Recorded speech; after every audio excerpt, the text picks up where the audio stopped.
Ayan, hello guys! Ako na naman ito, si Christine, and welcome po sa ating channel. So today, pag-uusapan natin is about naman sa family matters. So dito pinako sa aking tindahan dahil syempre, dito lang ako nakaupo kasi natutuloy yung aking anak sa sofa. So dito tayo mag-uusap. So today, pag-uusapan natin, ito yung mga 5 tips how to discipline your child. Almost 10 years ko naging nanay, no? But hindi lang naman yun yung ano ko naging nanay ako. Minsan naging nanay na din ako sa mga kapatid ni Papa. So, nakita ko din yung mga teenage years na kung paano sila lumaki, ganyan. So, yung ibang natutunan ko doon is na-apply ko din naman sa naging anak ko.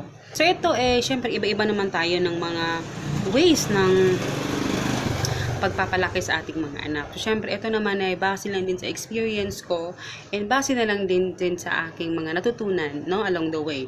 Ito, meron akong 5 tips na gustong i-share sa inyo, no. Una, syempre, itong set rules.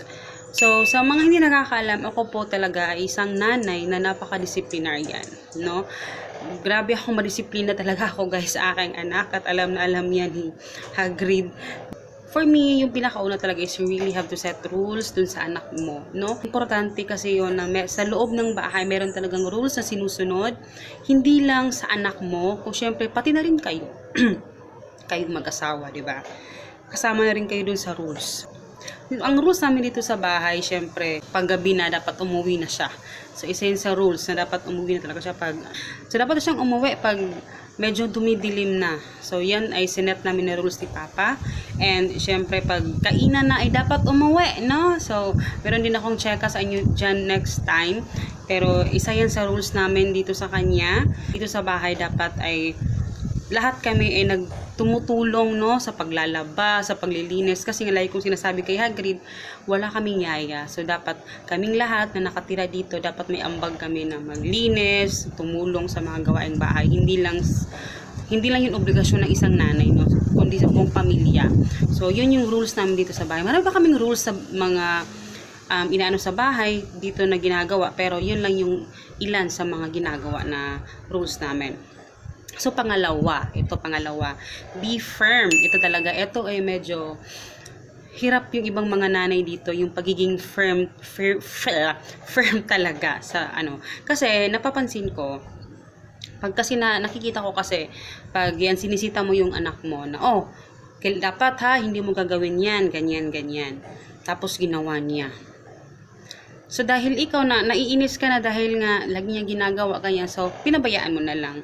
No, yung iba naman, pag sinasabing sa anak nila na, wag mo yang anuhin, pakialaman, ganyan, tapos, pinakialaman, basta na lang sinabi yung ng nanay na, wag mo pakialaman yan. Tapos wala na, chika-chika na ulit dun sa mga katsikahan niya, diba? So, hindi kasi pwede yung ganun, guys. Dapat be firm. Dapat pag nagsabi ka dito sa bahay, dapat merong authority talaga yung boses mo na, dapat ganito. Dapat, kasi si Hagrid pa nagsi-CR, naiinis ako. Kasi nga, minsan hindi siya nakikinig sa papa niya. Ang tagal-tagal na siya CR. So, importante yung authority ng voice natin talaga na, pag ako talaga nagsabi kay Hagrid na, Hagrid, 5 minutes dapat tapos ka na dyan. Tapos wala nang iba-ibang mga sinasabi. Yun lang. So, be firm dun sa sinasabi mo. Tapos, kung mag-set ka na, pag magbibigay ka naman ng consequence sa kanya, dapat, yung consequence na kaya mong ipataw talaga sa kanya. Huwag naman yung mga sobra-sobrang sinasabi mo consequence. Yung kaya mong ipataw sa kanya talaga. Tapos, kung nagsasabi kang meron consequence yung mga ginawa niyang masama, dapat ano mo talaga sa kanya yung consequence, ibigay mo talaga sa kanya yun. Hindi pwedeng sinasabi mo lang, dapat ginagawa mo talaga yun, guys, no? So, yun. And then, pangatlo is set boundaries. Ito naman, kasi alam ko may mga nanay talaga na gustong sinisita yung anak nila, especially yung mga mga teenagers. Kasi, syempre, natatakot sila na baka yung iba maglayas or ganyan. But, iba-iba naman kasi tayo mga parent, no? Pero para sa akin, no, you really have to set boundaries. Hindi kasi pwedeng maging friend tayo ng ating mga anak kasi nga parent tayo, 'di ba? Pwede naman tayo maging kaibigan nila, maging playmate nila or whatsoever. Pero dapat may boundaries lang na hanggang doon lang, no? ako kay Hagrid, may times na talagang malambing ako sa kanya. Pero pag meron talaga siyang ginawang hindi ko gusto, talagang lumalabas yung aking pagkakaterror, no? So, depende. So, you really have to set boundaries. Hindi pwedeng maging kaibigan ka na yung anak na best friend kayo. Hindi kasi pwedeng ganun, guys. Parent tayo, meron tayong responsibilities na stricto tayo sa ibang bagay kasi lalo na kung babae yung anak natin, may mga bagay na dapat dililimitahan natin sila, ganyan, sinasabihan natin sila na ganito. So, you really have to set boundaries, diba? Para naman hindi sila mapahamak. And then, pang-apat is syempre say sorry, no? Kasi syempre guys, tayong mga parent, hindi naman tayo perfect, 'di ba? Nagkakamali din talaga tayo. Ako, personally, talaga nagsusorry ko kay Hagrid pag lalong-lalo na kung wait lang ha.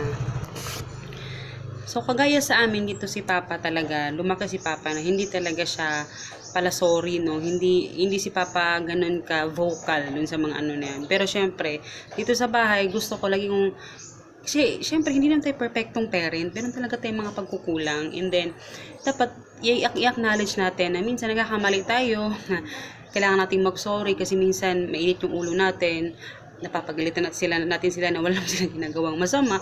So, minsan talaga nagkakagan. May mga ganong instances talaga, 'di ba? So, you really have to say sorry. Dapat i-acknowledge mo din na nagkakamali ka din. Kasi, syempre, pag nakikita ng anak mo na ganun ka sa kanya, syempre, yun din is, mabilis din siya mag-sorry sa iyo. Ibabalik din niya yun sa iyo, yung mga ginagawa mo sa kanya, di ba, na nagpapapakumbaba ka, yan, ganyan. And then, pang-5, guys, ito ay surrender to God. Ito talaga, kung hindi ka naniniwala sa Diyos, okay lang din naman. Pero sa akin, is you really have to surrender to God. Kasi, syempre, guys, no, ngayon naman si Hagrid, kontrolado ko pa siya kasi syempre maliit pa siya. Pero darating yung time na lalo na kung may mga anak dyan ng mga teenagers, darating talaga yung time na parang hindi na nila tayo kailangan and meron na silang sariling mundo, 'di ba? So, para sa akin, mas maganda yung guided sila na lagi natin silang inaano sa maliit pa sila, lagi natin silang pinapaalalahanan about kay God, na dapat ganito, dapat ganyan, para at least may takot din sila, no? Kasi pag sila ay lumaki na nagka-teenagers na, hindi natin sila kontrolado, guys. So, we really have to surrender na kay God. Yung, basta, yung mga naituro natin sa kanila ay maisaulo nila, 'di ba? Kasi syempre, mas maganda yung anak natin na God-fearing. Tapos, talagang, inaano natin sila, guys. Kasi yun nga, hindi na natin kontrolado pagdating ng panahon na meron na silang kanya-kanyang mga gusto, kanya-kanyang mga gustong puntahan or something ganyan. So, yun, may mga bagay na hindi na natin kontrolado talaga, 'di ba? So, yun lang naman yung aking gustong i-share sa inyo, guys. And yun nga, wala naman perfect na parents. Lahat naman tayo, nagkakamali din naman. Pero yan ay masasabi kong nakikita ko naman na medyo effective naman siya kay Hagrid yung aking maginagawa, no? Minsan nga sinasabi ni Hagrid, ano daw, medyo hard daw yung kanyang hard yung life, ganito daw, kasi kailangan ganito, ganyan. Pero lagi kong in-explain sa kanya, no, importante yung explanation, guys, no, na na-explain natin sa kanila, no, bakit natin yan ginagawa. Kasi dati naalala ko, pag tayo pinapagalitan, hindi natin alam kung bakit tayo pinapagalitan, 'di ba? Kasi syempre hindi naman vocal yung ating mga parent before. So ngayon kay Hagrid, kung talagang pinapagalitan ko siya or something ganyan, ina-explain ko sa kanya kung bakit, no? Kung bakit ko kailangan gawin 'yan kasi paglaki niya ano din naman niya, siya din yung magbe-benefit, no, sa mga 'yon. So, yun lang, guys. So, salamat sa panonood and sana may napulot kayo din sa aking mga sinabi and see you in my next video. Bye!